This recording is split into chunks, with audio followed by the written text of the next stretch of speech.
Hey guys, I'll get started in just a minute or just a few seconds. I'm just waiting to see if anybody else is coming in. I'll give it another second. All right. I am recording this as well. All right. We'll go ahead and get started then. Oh, sorry guys. All right. You're here today to learn about the SAT, the ACT, or both, I bet. We'll discuss, we got, I think, 23 minutes remaining. So we'll discuss how you should prepare for you or your child should prepare for the SAT, the ACT, or both, and therefore improve your chances of getting into college. I am Brittany Ledford. I am an outreach specialist with the Princeton Review. I live and work in North Carolina with high schools and libraries and universities doing these kinds of presentations. And Princeton Review has been getting students into their dream colleges for actually 40 years now. So bringing lots of information and hopefully intelligence to this presentation. So we're going to hit three main ideas today to really, let you know all the details about these tests. Oops, went too far. We're going to do some truths and misconceptions, and then we'll discuss similarities and differences, and then we'll hit how to improve your scores. Maybe your students taking the SAT in October or the ACT in October, and maybe you can pass on these quick strategies to them or have them watch this recording for a few quick strategies to keep in their back pocket. Firstly, we'll go ahead and dive into misconceptions. I am from North Carolina since I was born, and growing up in North Carolina decades ago, we used to only take the SAT. So if any of you are like me and you're natives here, I'm sure you can probably agree with that we are SAT takers traditionally in North Carolina, but that's not true anymore. So that's something I always like to talk about when we're talking about parents. You can take both of them. You can take either of them. There is no real reason that we need to stick with the SAT in North Carolina other than that's what mom and dad did. So this is a quick game of true or false. And just, when I'm presenting in person, this is way more fun. So just think it in your head. Do y'all think that standardized tests like the SAT and the ACT, are they good measures of your intelligence? If you're thinking false, you are right. They do not, standardized tests do not measure your intelligence. How well you do has nothing to do with how smart you are or how creative you are. So what are they really testing then? They're testing how well you can take an SAT or an ACT. A 1500 on the SAT or a 34 on the ACT, those are equivalent. That means you are an excellent test taker, while a lower score means that you might not be the best test taker. These are merely tests of test taking skills that measure your ability to take a test. And they have to be that way because they're given to students all over the world who've taken different classes, and they're used to compare students with different academic skills and interests. On to the second statement. SAT scores and ACT scores can reflect a student's GPA in high school. True or false? This is another false, not at all. If we think about it this way, half of the SAT is math, and math is only one class among many in high school. A student who isn't so strong at math will do much worse on the SAT than in high school. And also, your high school GPA is based on so many different things like coursework and classwork and essays and homework and class participation and projects and tests. And the SAT and ACT are just plain tests, right? But they're not even high school tests. These are college admissions tests. Oops, I clicked my buttons too quickly. I gave away all my answers. Can standardized tests predict a student's college GPA? This is a false, as I've already showed you. They actually do a worse job of predicting a student's college GPA than reflecting a student's high school GPA. Once you're in college, you're going to be able to focus on things that you enjoy and are good at in your major. And that means you'll likely do better in college than in high school. And also you'll be taking fewer tests in college, yay, than you did in high school, which makes those test taking skills a little less important in college. Do SAT and the ACT, do they test what you've learned in high school? True or false? This is a true and a false, right? You are going to be tested on things that you have learned in high school. They are going to test you on your Pythagorean theorem. They're going to test you on slope, but also they're going to test you on comma usage and basic grammar principles that my 10-year-old learned last year in 3rd grade. So the content isn't really what makes standardized tests so difficult. Instead, it's that standardized tests are completely different from your high school tests, right? When we talk about standardized tests, we're referencing SAT, ACT, AP exams, PSAT, pre-ACT, all the alphabets.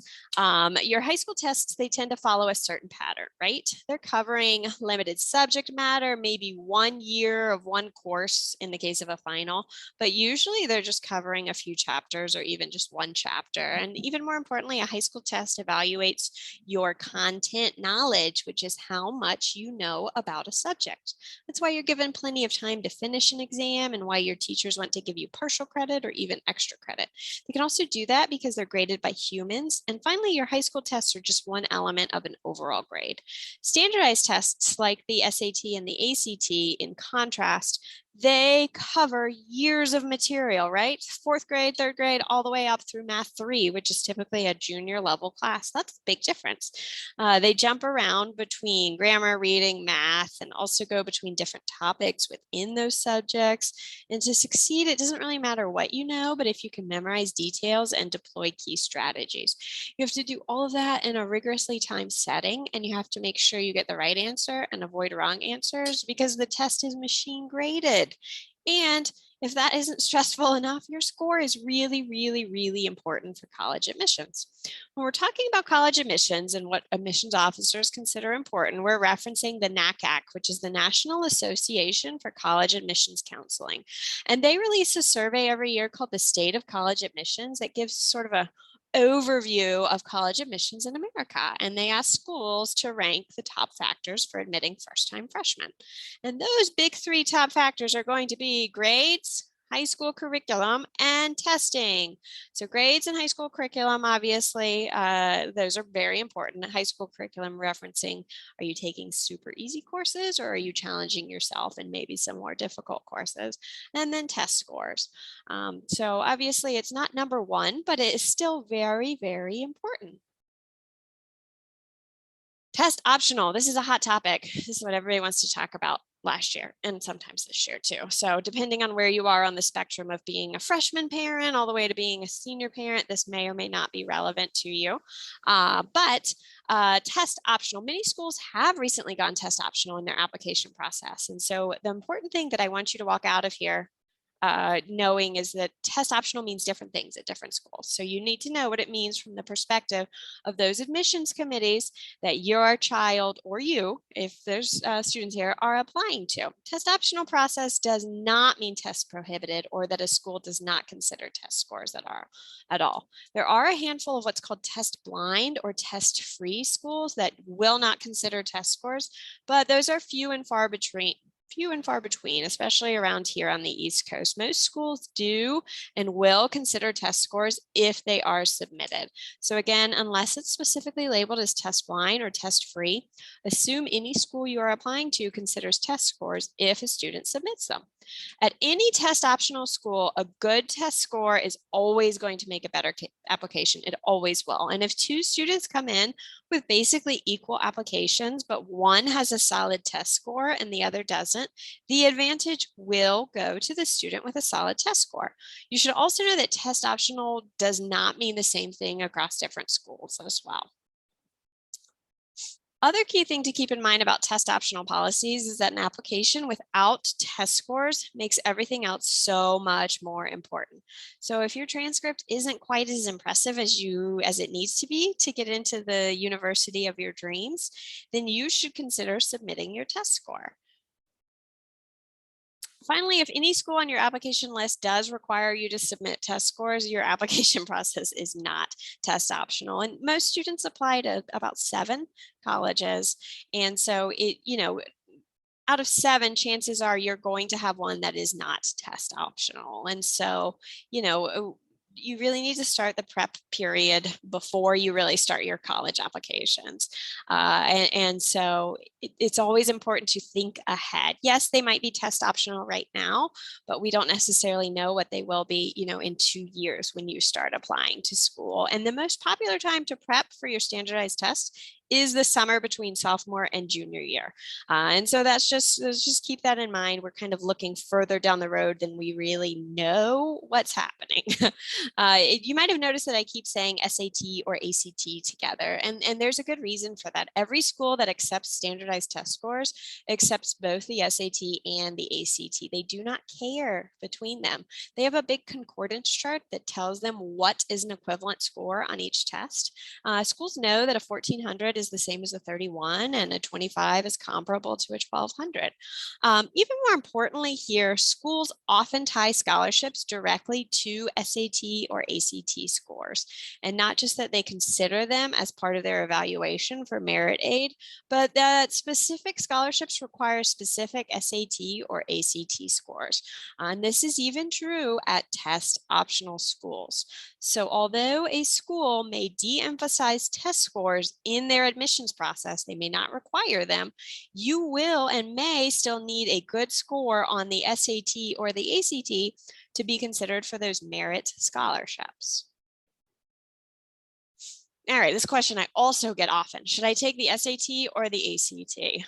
And my recommendation is that you try both. There are so many free practice tests out there. Particularly, we have a great free practice test of both the SAT and the ACT, that there is no reason to pigeonhole yourself into one or the other and start your prep without trying both. About 80% of students will do better on one than the other, just naturally, without any kind of prep. And so it's important to figure out what is your best test. Sometimes the way the questions are structured speak to you better, or you like the way that everything's formatted better, or I don't know, you like the science section. Most students don't. But maybe you do like the science section. So we'll highlight some similarities and differences here, just so you're aware of the differences between the two.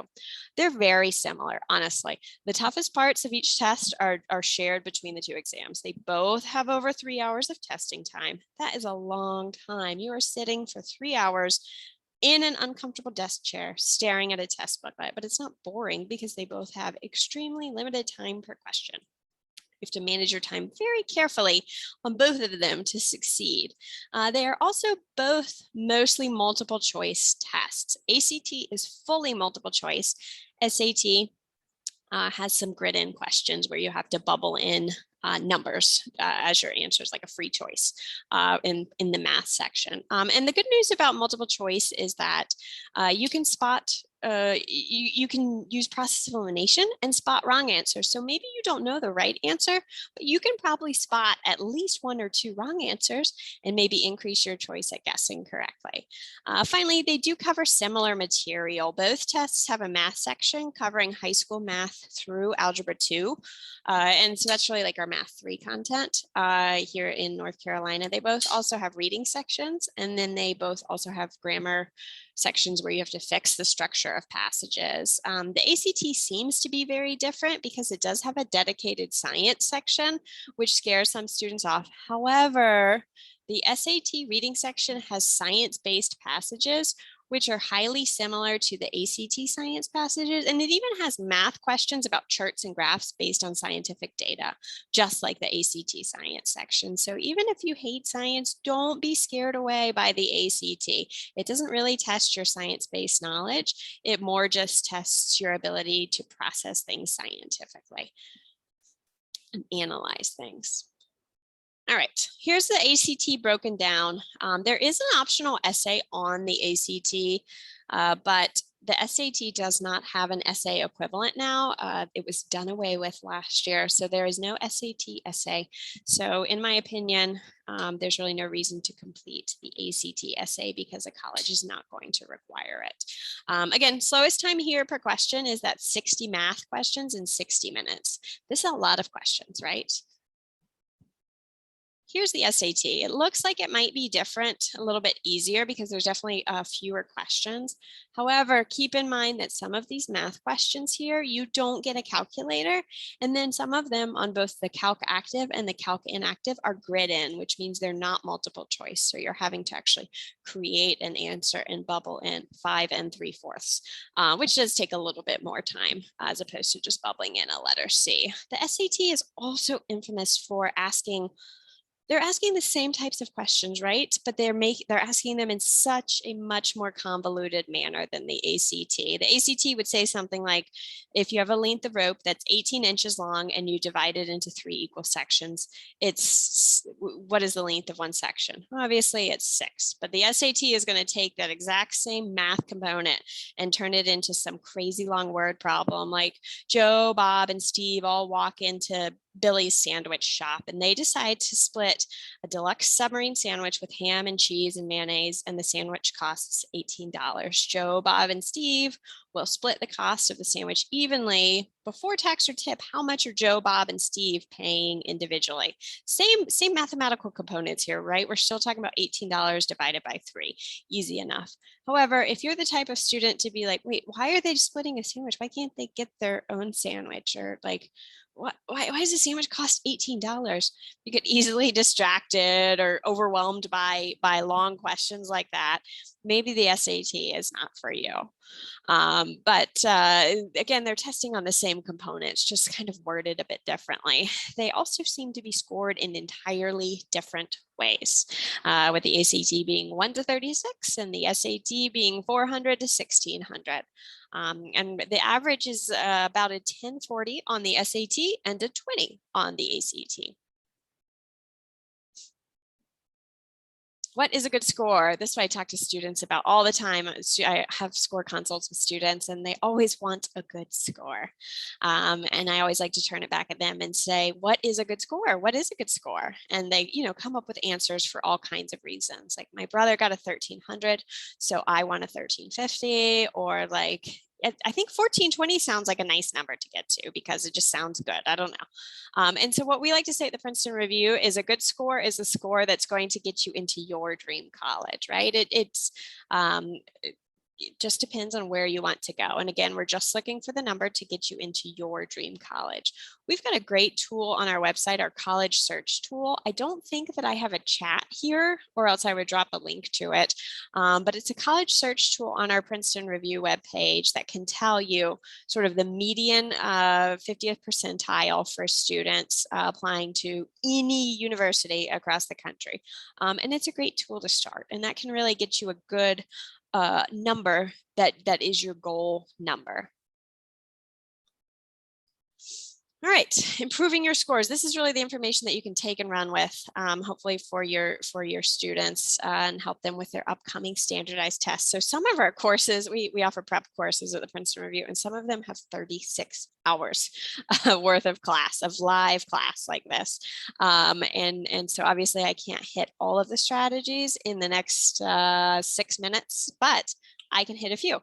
The first thing when you're talking about prepping for a test isn't necessarily subject knowledge or strategies for individual questions. It's more pacing, which is an overall strategy for an entire test. You're probably terrible at pacing yourself because you're a human and tests are stressful, and we're all terrible at pacing ourselves. And so likely most students are going to approach this test like a rabbit who's going to see 58 questions on the SAT math and charge ahead and do them all, speeding through them and making plenty of mistakes. If he is just an average math student, he's probably going to get just 26 of the 58 questions correct. And that makes for a 540, which again is just about our 50th percentile on the SAT. So he is an average math student and he scored almost exactly average. We advise that our students should act like a turtle instead of the rabbit. So the turtle is also the same kind of average math student, but he knows his strengths. He can recognize which questions he's more likely to get right. And so he's going to do the questions that he's most comfortable with. He knows that he is great at slope, but as soon as he sees some Pythagorean theorem, he's like, no, I cannot do that, and I'm not even going to try. And again, he's just an average math student, so he's not going to get all of these correct, but he is going to get 30 of them correct because, again, he picked the ones that he was more likely to get right. So again, Turtle only gets 30 of those 38 questions correct, but he scored a 580 on the math section, and he did less questions, right? However, he had a few extra minutes and he guessed on 20 questions, which means he probably got 4 or 5 more questions correct, completely on guesses. And that makes for a 610. Neither the SAT nor the ACT have a guessing penalty, which means that blank answers are the same as incorrect answers. They are both wrong. You should always put down an answer. And that's a quick Princeton Review strategy. Have a letter of the day. Don't waste brain power trying to figure out which letter to guess. Just know walking into the test that you're always going to pick C or B for the ones that you're unable to eliminate answer choices for or get them right. So again, just by understanding proper pacing and knowing his personal order of difficulty, the turtle gained 70 points over the rabbit. With the same content knowledge. Here's a really specific strategy. This is the type of question that's on both the SAT and the ACT. First thing we want to look at here is that Claire is not C years old, right? We have a single variable here of C. That's the only variable that's mentioned here. And so we can plug in a number. Plugging in is what the strategy is called. So we can plug in a number. I'm going to pick 10 and plug in 10 for all of our problem in place of C. So again, if we work through this problem, how old will Alan be in 3 years if he's 16 right now? He will be 19. So that's the target answer we're looking for here. So when we plug in 10 for all of these C's, you're going to see how easy this is. What we've done here is that we've turned this complicated looking algebra problem into a very, very simple arithmetic problem. And no matter how great of an algebra student you are, you're going to be a better arithmetic student. All right, using context. The test writers know that students are going to read this question and see this underline here and stop. And that's what they'll do. The scientists' work in the field of physics continued. Okay, what? Okay, can I fill in? Continue, will continue. We can't tell the answer just from this, right? So the immediate context here does not give us enough information to adequately answer this question. So what your student is going to have to do is go back to the rest of the paragraph and especially note the verbs will redefine and will become. So essentially, we just need to keep it consistent and match the others, which is will continue. However, don't let your student get tripped up by that underline. That does not mean to stop like students think. Here's a great timeline of really how to decide when to take your test. And we recommend that you choose your first test by trying a practice test, but try the ACT or the SAT, and then prep, and then take your first test. With the prevalence of practice tests, there's really no reason to try them out both and then come back and do prep. So we prep before your first test, and hopefully that's it, right? These aren't super fun. They kind of ruin a Saturday. And so, ideally we get the score that we need the first time. We never recommend taking more than 3 times because you're not really going to get the improvement that you need unless you're going back and trying a different prep method, whether it's working with a tutor or, enrolling in a higher level course. But really max is really 3 tests is what we recommend. I've got a QR code on the screen that if y'all want to scan that, it'll give you an option to input your email address, and I can send you links to free practice tests for your students, and then some other resources, and also our college search tool, which I think y'all would find helpful as you're starting to look at schools for your students. What questions do y'all have? Do you have any? That's the end of my presentation. And I'll leave that up there so you can also grab my email address if you need it, and you can follow up with me with an email. I don't see a chat. So if you have questions, unmute yourself or send them to me in an email and I can answer that way as well. But I appreciate y'all coming today.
Again, for those of you who have just come back to the main page, that's the conclusion of our fall college night. Feel free to log off and enjoy the rest of your evening. Thank you. Thank you. Thank you.